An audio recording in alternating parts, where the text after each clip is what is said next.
হঠাৎ করে সৌমেন 5 লাখ টাকা চেয়ে বসবে অমিতা কল্পনাও করেনি। 6 মাস মোটে বিয়ে হয়েছে তার, সব কিছু বেশ মসৃণ চলছিল। তার মধ্যে হঠাৎ করে এতগুলো টাকা চেয়ে বসলো সৌমেন। ও নাকি ব্যবসা করতে চায়, চাকরি থেকে যথেষ্ট ভালো আয় করে, আবার ব্যবসা কেন? তাছাড়া টাকার অঙ্কটা, এই টাকাটা বাবার কাছে চাইলে হয়তো তেমন কিছু বলবে না, কিন্তু একটু হলেও বিরক্ত হবে তো বটেই। এই তো বিয়ের সময় এত কিছু দিল। তাছাড়া ব্যবসা করাটা সৌমেনের শখ, কতটা সময় দিতে পারবে ভগবানই জানে। একটা শখ পূরণের জন্য অকারণে এতগুলো টাকা, তাও বাবার কাছ থেকে চেয়ে। অমিতা কেন যেন ঠিক মেনে নিতে পারছিল না। অমিতা নিজেও চাকরি করে, তার রোজগার মোটের ওপর মন্দ নয়। সারাদিন ভাবনা চিন্তা করল সে, যাতে সৌমেনেরও না মন খারাপ হয় আর তাকেও না বাবার কাছে টাকা চাইতে হয়।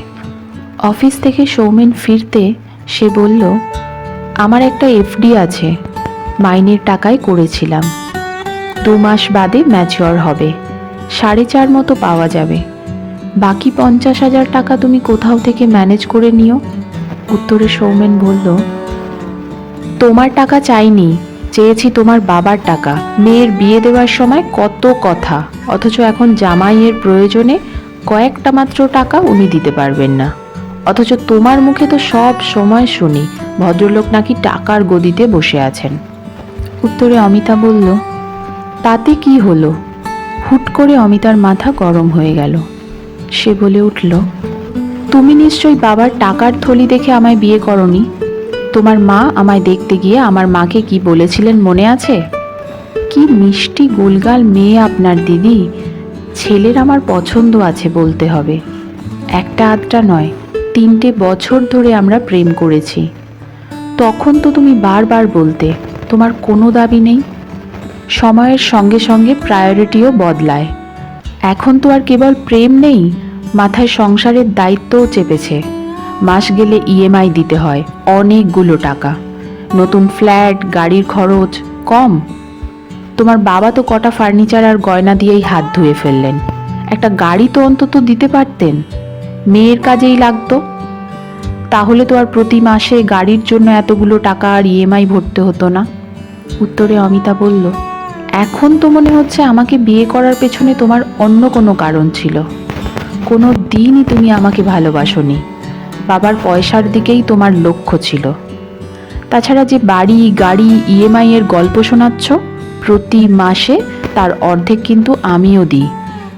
তাছাড়া সংসার খরচের পুরোটা প্রায় আমার থেকেই যায়, কারণ অর্ধেক সময় উইকেন্ড পার্টি, ফ্রেন্ডস, কলিগদের সঙ্গে শর্ট ট্রিপের চক্করে তোমার হাতে আর টাকাই থাকে না। এখন বুঝতে পারছি তোমার আসল উদ্দেশ্য ছিল আমাকে এক্সপ্লয়েট করা। উত্তরে সৌমেন বলে, এতক্ষণে ঠিক বুঝেছিস তুই। সৌমেন এগিয়ে এসে অমিতার গাল দুটো সজোরে চেপে ধরে আর বলে, তোর মধ্যে এমন কি আছে যাতে আমার মতো সুদর্শন ছেলে তোকে বিয়ে করবে? ওই তো সাদামাটা দেখতে, রংটাই যা ফর্সা। নিজের চেহারাখানা কখনো আয়নায় দেখেছিস? বিয়ের আগে তো মোটাই ছিলিস, 1 বছর ধরে গিলে গিলে হিপ্পোপটেমাসের মতো দেখায় এখন। ভালো খাবার দেখলেই তোর জিভ দিয়ে জল পড়ে। ভুল করে কোনো পার্টিতে নিয়ে গেলে আমার পাশে তোকে দেখে লোকজন হাসাহাসি করে। ইয়া মোটা গোবদা গাবদা একটা চেহারা, থলথলে ভুঁড়ি, মাসিমা লাগে তোকে। ছবি তোলা দায় হয়। কান খুলে শুনে রাখ, টাকাটা কিন্তু আমার কালই চাই। ধাক্কা দিয়ে অমিতাকে বিছানায় ফেলে ব্যালকনিতে চলে যায় সৌমেন। সিগারেটের গন্ধ ভেসে আসে বাতাসে। অমিতার শ্বাসকষ্ট শুরু হয়। কোনো রকমে ভারী শরীরটাকে বিছানা থেকে টেনে তুলে ব্যাগ থেকে ইনহেলার বের করে জোরে জোরে শ্বাস নিতে থাকে। পরের দিন অফিস ফেরতা ও বাড়ি যায় সে। বাবাকে বলে 5 লাখ টাকা দামের একটা সুন্দর নেকলেস পছন্দ হয়েছে তার, বুকিং করেছে সে। ডিজাইনার স্টোরের মালিক বলেছেন, যদি বেশি দেরি হয় তাহলে হয়তো ওই এথনিক ডিজাইনের নেকলেসটা হাতছাড়া হয়ে যেতে পারে। তপনবাবু সামান্য অবাক হন মেয়ের ব্যবহারে, কিন্তু 5 লাখ টাকা তেমন একটা বড় অঙ্ক নয় তার কাছে। মেয়ের খুশিটাই আসল। তাই হাসি মুখে চেক লিখে দেন। 5 লাখ টাকা হাতে পেয়ে হাসি ফুটে ওঠে সৌমেনের চোখে। খুশি খুশি মুখে অমিতার দিকে তাকিয়ে বলে ওঠে, সেদিন ওভাবে বলাটা উচিত হয়নি। আসলে ব্যবসার কাজটা এগোতে না পারায় আমায় হতাশাগ্রস্ত করে তুলেছিল। কতদিনের ইচ্ছে একটা স্টার্ট আপ খুলব, খামখা তুমি বাগড়া দিচ্ছিলে। আজ আমরা বাইরে খাবো, তোমার পছন্দের বিরিয়ানি। সৌমেনের অলক্ষ্যে অমিতা একবার আয়নার দিকে তাকায়। ভারী থলথলে চেহারা কি তাকে বিদ্রুপ করে? আগুনের আঁচ পড়তে পারে না সৌমেন। নতুন ব্যবসাকে কিভাবে ঢেলে সাজাবে সেই চিন্তায় মশগুল হয়ে পড়ে। কেটে গেছে বছরখানেক। অমিতা এখন যথেষ্ট আত্মবিশ্বাসী। চেহারায় মেদ এখন আছে, তবে নিয়মিত যোগা ট্রেনিং তাকে অনেক টানটান করেছে, আর ফিরেছে আত্মবিশ্বাসও। এখন সে কেবল একজন ওয়ার্কিং ওম্যানই নয়, সে একজন সাহসী, আত্মবিশ্বাসী, সঠিক সময়ে সঠিক পদক্ষেপ নিতে পারা একজন নারী। সেদিনের অপমান একদিনের জন্যে হলেও ভোলেনি অমিতা। এর মধ্যেও সৌমেন আরও 2বার টাকা নিয়েছে, আর বলেছে ধার হিসেবে। অমিতা আর বাবার কাছে যায়নি। সৌমেনকে কিছু না জানিয়েই নিজের অ্যাকাউন্ট থেকেই দিয়েছে। বিশ্বাস জন্মাতে সৌমেন কাগজে সইও করেছে।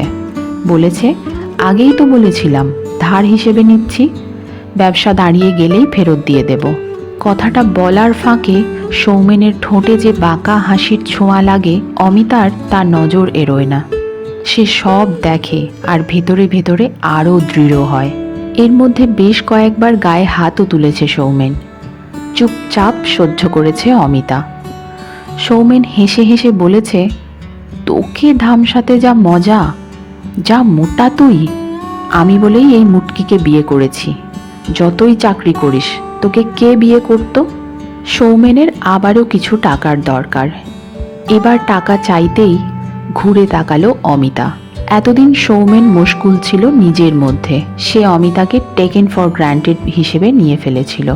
চেয়ে দেখেনি ভেতরের বারুদের স্তূপ জমেছে, অপেক্ষা শুধু ফেটে পড়ার।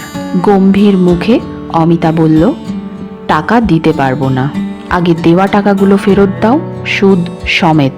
এতদিন সহ্য করেছি শুধু এটা ভেবে আরও আরও ঠিক কতটা বাড়তে পারো তুমি, কিন্তু আর নয়, আর কোনো টাকা তুমি পাবে না। আগে দেওয়া টাকাগুলো ফেরত না দিলে কোর্টে নিয়ে যাব তোমায়, তখন বুঝবে।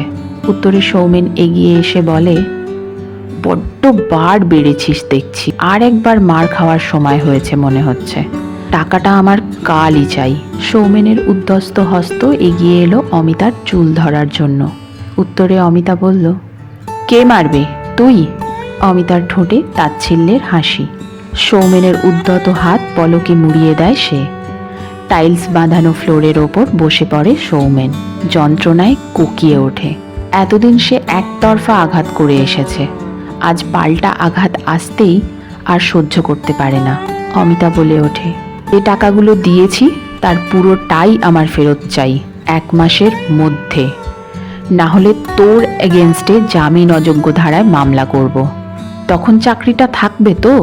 উত্তরে সৌমেন বলে ওঠে, কিন্তু তুমি কেন অমিতা, কেন এমন কেন করছো তুমি? মেঝেতে বসে তোতলাতে লাগলো সৌমেন। অমিতা বলা শুরু করলো, যেদিন প্রথম তুই আমার গায়ে হাত তুলেছিলিস, সেই দিনই সিদ্ধান্ত নেওয়া হয়ে গিয়েছিল, এর বদলা আমি না নিয়ে ছাড়ব না। সেদিনের পর থেকে প্রত্যেকটা দিন শারীরিকভাবে নিজেকে ধীরে ধীরে শক্ত করেছি। একের পর এক হার্ডেলস পেরিয়েছি, প্রতিবন্ধকতা কাটিয়ে উঠেছি। সেদিন আমি ভীতু ছিলাম, ভয় পেয়েছিলাম, কিন্তু আজ আমি সাহসী, শরীরে ও মনেও। এর জন্য আমি তোর কাছেই কৃতজ্ঞ। সেদিন তুই আমার গায়ে হাত না তুললে, আমাকে ওই কথাগুলো না বললে, আমি নিজেকে বদলানোর চেষ্টাও করতাম না। সেদিনের জন্যই শুধু 1 মাস সময় দিচ্ছি। 1 মাস মানে 1 মাস। সময় শুরু হলো আজ থেকে, মনে থাকবে তো? ট্রলি ঠেলে বেরিয়ে যাচ্ছে অমিতা। পেছন থেকে কাতর গলায় সৌমেন বলল, আর একটা সুযোগ কি দেওয়া যেত না? মানছি আমি ভুল করেছি, কিন্তু এই ভুল আর হবে না। আমি বুঝতে পারিনি। উত্তরে অমিতা বলে, সুযোগই তো দিলাম, নইলে এক্ষুনি পুলিশের হাতে তুলে দিতাম। চৌকাঠ পেরিয়ে দরজাটা টেনে বন্ধ করে দেয় অমিতা। ক্যাবে চেপে পৌঁছয় নিজের ফ্ল্যাটে। চাকরি পাওয়ার পরে সঞ্চয় করে খানিক লোন নিয়ে নিজের একটা ছোট্ট আস্তানা কিনেছে সে। এবার থেকে সেখানেই থাকবে। সমাজের ভয়ে হয়তো বাবা মা আবার নতুন করে সব কিছু মানিয়ে নেওয়ার পরামর্শ দেবে। হয়তো সৌমেনের নেকি কান্না পুরনো অতীতের কথাও তাকে ভুলিয়ে দেবে। কিন্তু যে আশ্রয় সে ত্যাগ করে এসেছে, স্বেচ্ছায় বা অনিচ্ছায়, সেখানে আর সে কোনো দিনও ফিরবে না। সৌমেনের দেওয়া আঘাত তাকে সার কথা বুঝিয়েছে। নিজের আশ্রয় আর নিজের রোজগার থাকলে সাহস আপনা আপনিই আসে। শুধু নিজেকে খানিকটা ঘষে মেজে লড়াইয়ের জন্য তৈরি করে নিতে হয়।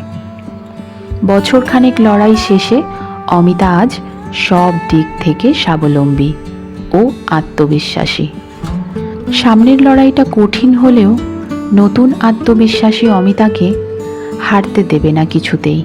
গল্পের নাম আত্মবিশ্বাস। গল্পটি লিখেছেন অনিন্দিতা।